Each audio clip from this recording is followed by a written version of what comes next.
Estado na, Bulgaran na kung Bulgaran, Murodjon Akhmadalib, binasag na ang katahimikan. Japan may ginawa ng pandadaya kaya siya natalo. May ugnay sa ginawa rin ng Japan kay Nonito Donaire Jr. noon.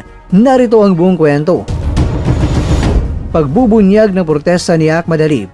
Nagkaroon ng malaking kontrobersiya matapos ang laban ni Naoya Monster Inoue at ni Murodjon Akhmadalib sa Nagoya, Japan.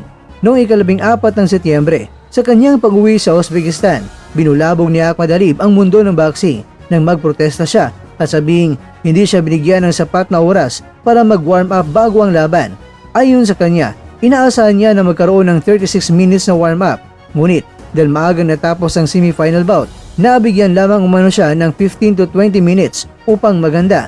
Ito raw ang naging dahilan kung bakit hindi siya nakapagpakita ng kanyang buong kakayahan sa ibabaw ng lona. Hindi ako nakagalaw ng maayos, hindi ko naipakita ang aking husay at galing, saadya ni Akhmadalib sa panayam sa Tashkent International Airport na sinalubong pa siya ng daan-daang taga-suporta.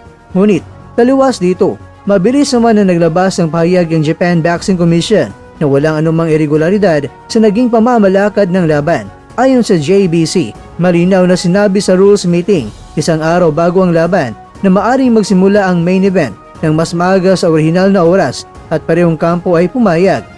Ang side ng JBC at ang pagdududa